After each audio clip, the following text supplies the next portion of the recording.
Hello बच्चों, आप लोग देख रहे हैं अपना लेक्चर। और अभी अभी जो दो वीडियो बनाए थे सिलेबस और न्यू सेमेस्टर एग्जिट स्कीम के एग्जामिनेशन पेपर को लेकर, उसी के रिगार्डिंग दो क्वेरीज आ रही थी। तो एक क्वेरी ये थी कि जिन बच्चों के फर्स्ट सेम सेकंड सेम में बैक है और अभी third same fourth same fifth sem में पढ़ाई कर रहे हैं, उनका पेपर पैटर्न किस तरह का रहेगा।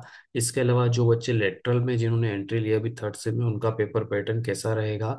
और जो बच्चे अभी third same fourth same fifth sem six same में पढ़ रहे हैं रेगुलर, उनका पेपर पैटर्न किस तरह रहेगा। तो आइए उसके बारे में भी हम लोग देख लेते हैं। तो उसके लिए भी हमें जाना होगा बीटीआर की वेबसाइट पर। तो यहाँ मैं टाइप करता हूँ बीटीआर। बीटीआर फर्स्ट लिंक पर मैं जाता हूँ। यहाँ पर जाने के बाद आपको जाना है स्टूडेंट कॉर्नर में ही। और यहाँ पर आप जाइए सेमेस्टर स्कीम में।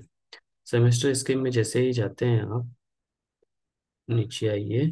यहाँ पर ये revise rules and regulation guidelines conduction of examination and evaluation scheme for semester scheme 2020-21। 2020-21 में ही सेमेस्टर स्कीम आई थी। उसके रूल्स और गाइडलाइंस हम देख लेते हैं। यहाँ पर सब कुछ आइडिया मिल जाएगा हमें कि पेपर पैटर्न किस तरह रहने वाला है।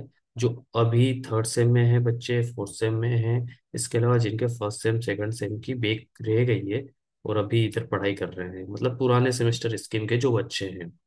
तो यहाँ पर जाते हैं। यहाँ पर ये ओपन हो रहा है, यहाँ नीचे जाना है हमें।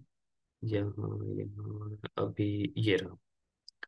जो भी बच्चे ओल्ड सेमेस्टर स्कीम के हैं, न्यू सेमेस्टर स्कीम 2025-26 से लागू हुई है, ओल्ड सेमेस्टर स्कीम 2020-21 में लागू हुई थी।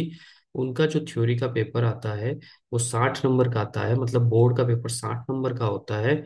और उसी सब्जेक्ट में इंटरनल मार्क्स 40 नंबर के होते हैं, 20 नंबर के टेस्ट और 20 नंबर का असाइनमेंट का मार्क्स, टोटल 100 नंबर हो जाता है। जैसे मैं ईडीसी की बात करूँ, इलेक्ट्रॉनिक्स का बच्चा ईडीसी पढ़ता है, तो 60 नंबर का मेन पेपर उसका आएगा और 40 नंबर उसका इंटरनल में फैकल्टी भेजेगी यहाँ से, टोटल 100 नंबर हो जाता है।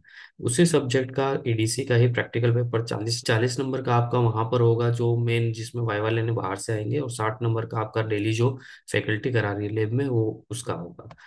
और पेपर का जो पैटर्न होता है वो इस तरह से रहता है। आप लोग तो एग्जाम देख रहा है, काफी लोगों को पता होगा, लेटरल वालों को पता नहीं है। 10 क्वेश्चन आपके आएंगे। 10 क्वेश्चन ऑब्जेक्टिव टाइप के होंगे फर्स्ट टाइप में, टाइप ए में। और 10 क्वेश्चन 1 नंबर के होंगे, तो 10 मार्क्स यहाँ हो जाएंगे।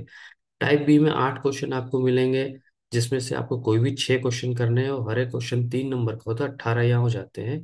तो 10 और 18 28 हो जाते हैं। टाइप सी में आपको 6 क्वेश्चन मिलेंगे, जिसमें से आपको 4 क्वेश्चन कोई भी अटेम्प्ट करने होंगे। और 4 इंटू 8, 8 नंबर का एक होगा, 32 यहाँ हो जाते हैं। तो हाईएस्ट पोर्शन जो मार्किंग का है वो टाइप सी है, जिसमें डिस्क्रिप्टिव टाइप के क्वेश्चन आते हैं। तो वो 32 मार्क्स का है, यहाँ पर 18 मार्क्स का है, या 10, टोटल 60 मार्क्स 3 आवर का पेपर आपका रहता है।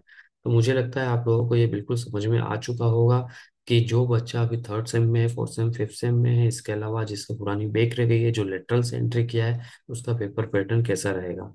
इसके अलावा एक पेपर भी मैं आप लोगों को दिखा देता हूँ। यहाँ पर जाओगे आप लोग, और यहाँ पर ओल्ड क्वेश्चन पेपर सेमेस्टर, यहाँ जाते हैं आप लोग, यहाँ आएंगे। मैं इंजीनियरिंग का ही बात कर रहे हैं हम, 2021-22 की ही बात करते हैं। इंजीनियरिंग फर्स्ट सेम नहीं, रहने दो, फर्स्ट सेम छोड़ दो। हम लोग जाते हैं थर्ड सेम में।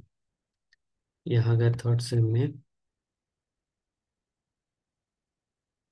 कोई भी एक ब्रांच ले लेते हैं। ये एक पेपर दिख रहा है जिसकी हम बात करते हैं, ईडीसी का ही पेपर देख लेते हैं। तो ये क्वेश्चन पेपर देखिए, यहाँ पर क्वेश्चन पेपर में लिखा है 10 ऑब्जेक्टिव है, सारे करने हैं। 8 3 नंबर के हैं, जिसमें से 6 कोई भी करने हैं, 50 लाइन में। फिर 6 क्वेश्चन 8 नंबर के हैं, जिसमें से 4 करने हैं, तो 32 हो जाता है। तो इस तरह का कुछ आपको पेपर ये दिखाई देता है, ऑब्जेक्टिव क्वेश्चन 10। फिर इसके अलावा ये 3 3 नंबर वाले, 8 में से 6, और ये 6 में से 4, 8 8 नंबर वाले। मुझे लगता है आपको कोई डाउट नहीं होगा। और आपको वीडियो समझ में आया हो तो अपने फ्रेंड को भी शेयर करना और अपने चैनल को लाइक भी करना। थैंक यू, धन्यवाद।